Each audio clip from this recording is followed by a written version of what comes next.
La Société nationale des Québécoises et des Québécois de la région de Thetford est fière de vous présenter l'émission Appalaches en quelques mots. La TVCRA est au cœur des préoccupations des gens d'ici depuis plus de 45 ans. C'est donc un honneur pour moi de soutenir et de contribuer à l'essor de la télévision communautaire de la région des Appalaches. Bon visionnement.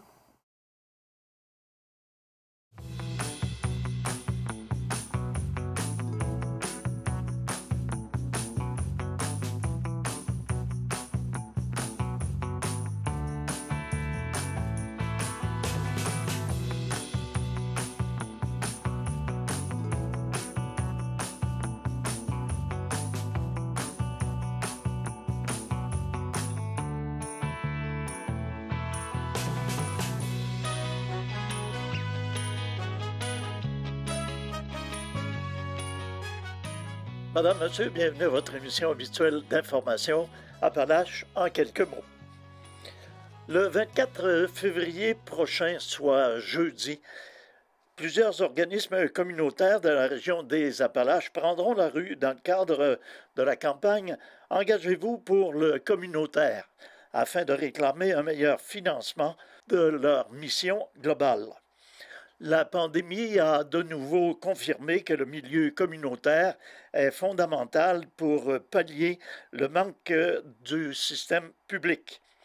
Comme le décrit Éric Gagnon-Poulain, porte-parole de l'événement et président de la Corporation de développement communautaire des Appalaches, sans nous, la paix sociale y goûterait.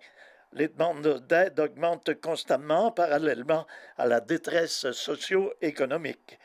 Nos équipes sont débordées et le temps d'attente est de plus en plus long pour obtenir de l'aide. Il faut absolument revoir le financement du communautaire à la hausse, mentionne M. Gagnon-Poulain.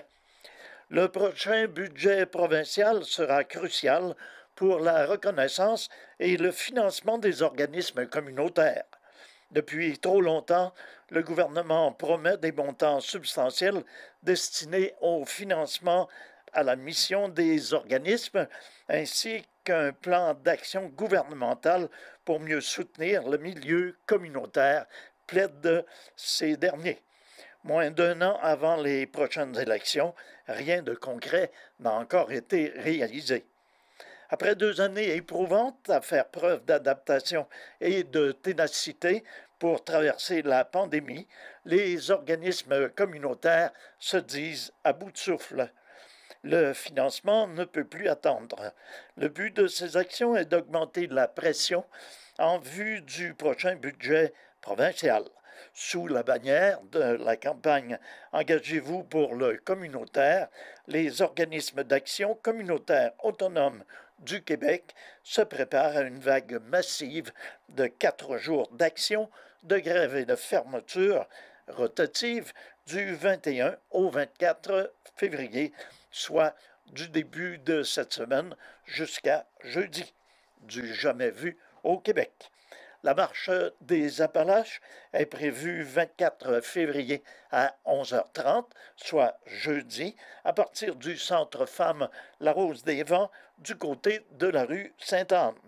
Par la suite, les manifestants emprunteront la rue Notre-Dame pour se diriger vers les bureaux de la députée provinciale, Mme Isabelle Lecourt. Incidemment, en deuxième partie d'émission, nous aurons le plaisir d'accueillir Mme Lecourt. Le ministre de la Santé et des Services sociaux, M. Christian Dubé, et la députée de Lotbinière-Frontenac, Mme Isabelle Lecourt, ont annoncé de la semaine dernière le début des travaux d'agrandissement et de rénovation de l'urgence de l'hôpital de Thetford Mines. L'entrepreneur est mobilisé sur le chantier depuis décembre dernier. Des travaux extérieurs, notamment d'excavation et de préparation d'un chemin d'accès temporaire, sont également débutés. Les travaux intérieurs, réalisés d'abord près du secteur de l'admission, s'amorceront quant à eux au début du mois de mars. Le projet consiste à réaménager et à agrandir l'urgence sur une superficie de 2585 mètres carrés, ce qui représente une bonification de 1465 mètres carrés par rapport au projet initial annoncé en 2018. Il vise à résoudre un problème de désuétude et de manque d'espace constaté dans les locaux actuels, manque qui crée notamment des enjeux de qualité des soins. La nouvelle urgence, entièrement mise aux normes, permettra l'adoption des pratiques cliniques les plus à jour. Quant au nombre de civières, il sera porté à 15, ce qui constitue un ajout de 5 civières. En raison de la surchauffe du marché de la construction, connu actuellement, le coût total du projet a dû être revu à la hausse. En effet, l'entièreté du projet est désormais estimée à pas moins de 34 440 000 $. Le financement sera majoritairement assumé par le gouvernement à la hauteur de 32 225 000 $, alors que le Centre intégré de santé et de services sociaux de Chaudière-Appalaches fournira une somme de 1 780 000 $ et que la fondation de l'établissement fournira un montant de 435 000 $. Tous les travaux devraient être terminés pour la fin de 2024. La Société québécoise des infrastructures assure la gestion du projet. C'est avec tristesse que la ville d'Israëli a souligné le décès de son directeur du service des incendies, M. Michel Bergeron, survenu la semaine dernière après sa lutte contre la maladie pendant près d'un an. M. Bergeron, âgé de 62 ans, était pompier depuis 1983 à la ville d'Israëli et en poste à titre de directeur depuis 2012. M. Charles Audet, maire de la ville d'Israëli, a tenu à rendre hommage à M. Bergeron, qu'il a qualifié de rassembleur, leader et apprécié de tous. Michel était un homme passionné du milieu des incendies et très impliqué dans sa communauté. La ville d'Israëli perd un homme au grand cœur et un estimé confrère. C'était notre chef à tous. Au nom du conseil municipal et du personnel de la ville, le maire Charles Audet a offert ses plus sincères condoléances à la famille. En concluant, nos pensées vous accompagnent en ces moments difficiles. La Chambre de commerce d'Israëli et du secteur sud a annoncé en primaire la tenue de son premier gala reconnaissance pour les entreprises du secteur sud. Le nom du gala a dû être changé depuis qu'il a été annoncé, car un autre gala portait déjà le nom de Perséide. Ce gala deviendra donc le gala Aquaride. Il s'agit d'une pluie d'étoiles filantes au mois de mai. Cette pluie d'étoiles filantes extraordinaire qui illumine le ciel est à l'image des entreprises de chez nous, mentionnent les organisateurs. Le gala aura lieu le 25 mai 2022 si les mesures sanitaires le permettent. Sinon, le gala sera simplement remis à une date ultérieure. Il y aura 10 catégories de prix qui seront remis pour l'occasion, à savoir personnalité de l'année, employé de l'année, employeur de choix, prix Aquaride, à savoir le prix coup de cœur du jury, événements, attractions touristiques de l'année, meilleure croissance économique, service à la clientèle, commerce de détail, jeunes entrepreneurs 18-35 ans, prix combattant COVID-19 et meilleur restaurant ou prêt à manger. Pour ce faire, les entreprises seront à invités à remplir un cahier de candidature dans les prochaines semaines. Le 17 février dernier, la ville de Thetford Mines a été heureuse d'apprendre que le projet Parc urbain de Thetford, lorsque l'innovation et l'histoire se rencontrent, déposé dans le cadre du mérite Ovation municipale 2022, a retenu l'attention du comité de sélection dans la catégorie Aménagement-environnement. Au total, 28 projets ont été choisis et seront en nomination dans les différentes catégories lors du gala annuel Mérite Ovation municipale 2022 qui sera présenté en mai prochain. Alors voilà, il est temps de passer à notre capsule linguistique. Au retour, nous accueillerons Mme Isabelle Lecourt, députée de Lotbinière-Frontenac.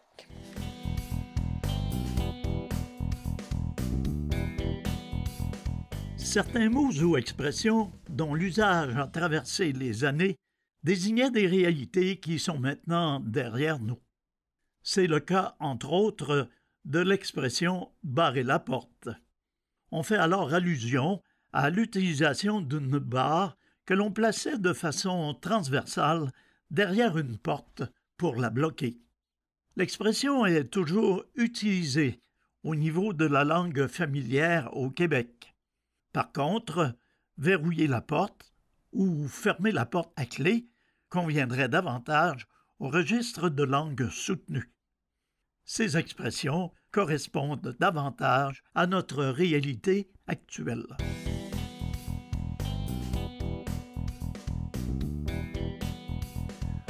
Alors, comme promis, en deuxième partie de notre émission, nous avons le plaisir d'accueillir la députée de Lotbinière-Frontenac, Mme Isabelle Lecourt. Mme Lecourt, bienvenue. Bonjour. Et merci d'avoir accepté notre invitation. Ça me fait plaisir. Alors, de grosses nouvelles dernièrement, particulièrement l'agrandissement de l'urgence à l'hôpital de Thetford. Alors, j'aimerais que vous nous en disiez un mot.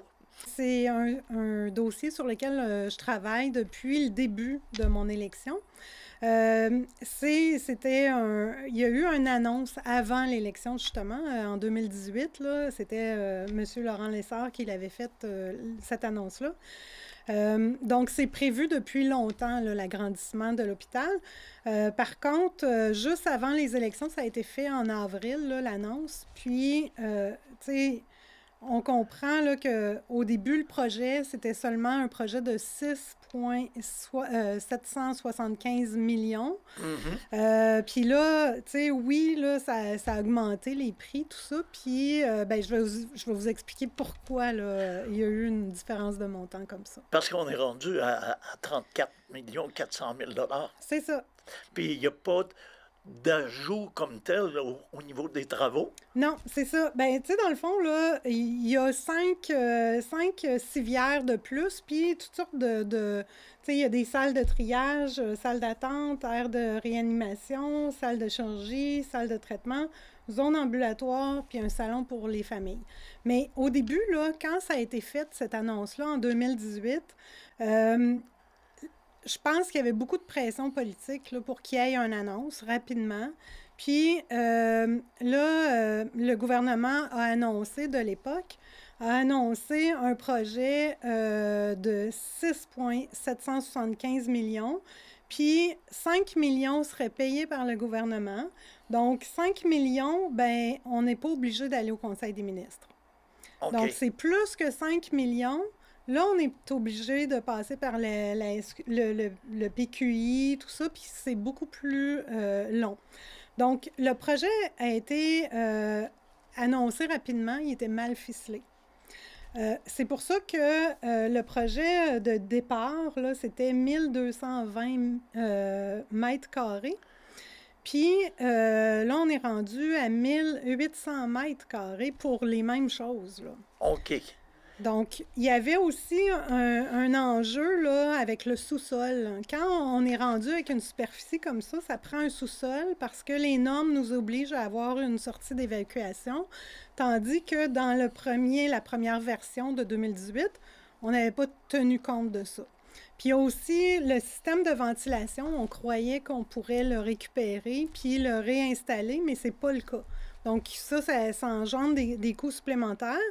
Donc, tu sais, nous, on pensait qu'avec 26,5 millions, on serait correct. Mais à cause de la surchauffe du marché présentement, les matériaux qui coûtent beaucoup plus cher, on a vu qu'il y avait 30 d'augmentation quand on a ouvert les enveloppes de soumission. Donc, on est rendu à 34,44 millions. Et là, les travaux sont amorcés, les travaux sont en cours. Oui. Et vous parlez d'appel d'offres, ça a été accordé, les contrats sont accordés, et tout ça est en marche. Oui. Puis tout à l'heure, je me suis trompée, je parlais de 1800 mètres carrés, là, mais on est rendu à 2585 carrés. C'est quasiment le double de 2018. Pour la même chose. OK, pour la même chose. Oui. Alors, les calculs ont été mal faits ou... Bien, ça a été fait un peu rapidement avant les élections.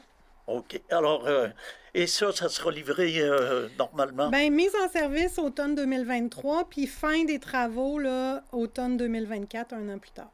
OK. Alors, ça veut dire une bonne amélioration des services. Vraiment, oui. Puis, on me disait que... Est-ce qu'il y a un entrepreneur général ou si les contrats ont été donnés à la pièce? Je pourrais pas vous dire parce que je suis pas dans ce degré de détail-là, mais je pense que c'est un entrepreneur de la Beauce, mais je voudrais pas trop m'avancer là-dessus. Dernièrement, la ville de Thetford faisait savoir que, bon, elle avait au niveau de la construction des montants records. Et vous êtes aussi intervenu pas longtemps après pour dire que le gouvernement avait sa grosse part de fait dans ça. Il y avait notamment le centre hospitalier avec son urgence. Il y avait aussi la maison des aînés. Alors, le projet en est où? Bien, le projet, je suis allée prendre des photos il y a quelques semaines. J'étais vraiment très contente de voir l'avancement des travaux. C'est prévu une ouverture là, pour cet automne. Donc, puis ça, c'est pour remplacer là, le CHSLD du Lac-Noir. OK. Les travaux sont avancés, puis... Oui. C'est situé dans le secteur Black Lake? Oui. OK. Donc, c'est un autre acquis pour la région. Oui. Dossier CLSC, on en est où avec ce dossier-là? Bien, il a fallu retourner en soumission. Puis là, présentement, je pense qu'ils sont en train de procéder à l'ouverture des enveloppes. Puis, on vise une mise en service le 1er avril 2023. OK. Et est-ce qu'il y avait eu des estimations de fait? Oui, c'est sûr qu'il y avait des estimations, là, mais je ne les ai pas dans la tête. OK. Et on avait demandé aussi que le site du CLSC... soit dans le centre-ville. Dans le centre-ville. Oui. Il faudra absolument que ce soit respecté? Oui. Bon. Et ça aussi, ça chemine. Oui. Autre dossier qui vous tient à cœur, les résidus miniers amiantés. Mm-hmm. Or, évidemment, la pandémie a fait que ça a retardé toutes les annonces, je présume. Bien, c'est parce que la santé publique est très présente dans le dossier. Donc, la santé publique était très prise avec le dossier de la pandémie. Donc, c'est sûr que ça a été moins rapide là, que prévu. Donc, le plan va être annoncé là, au printemps, là, après le budget là, du mois de mars. OK. Donc, on aura des annonces de ce côté-là. Oui, j'ai très hâte de faire ces annonces-là. OK. Il y a sûrement également d'autres dossiers. Je pense entre autres à la DPJ qui doit sûrement retenir beaucoup de votre temps. Oui. Or, on en est où à ce niveau-là, les développements? Bien, il y a eu la commission qui a été faite. Puis là, on a déposé un projet de loi il y a quelques mois. Puis présentement, on est en train d'étudier le projet de loi. Donc, puis toutes les recommandations, bien, on va les faire en plusieurs phases parce que c'est un énorme bateau. Là. On ne peut pas faire tous ces changements-là en quelques semaines, quelques mois. Donc, la première phase, c'était de faire le projet de loi. Puis après ça, ben on a déjà, le ministre Carman a déjà tout déterminé, là, les phases, tout ça, qu'est-ce qu'on va faire. OK. Il y a de nombreuses années que ça n'avait pas été fait, ça. Vraiment, oui. Puis la DPJ, la Direction de la protection de la jeunesse, a déposé un mémoire. Oui. Puis quand la préparation du projet de loi, vous allez en tenir compte, je présume? Bien, on va tenir compte de toutes les mémoires puis toutes les discussions qu'on a eues en commission, là. Donc, ça se poursuit cette semaine, là. Je vais être en commission de la santé et services sociaux pour la DPJ. Puis, il y a aussi dans une autre commission là, sur laquelle je siège les bracelets électroniques.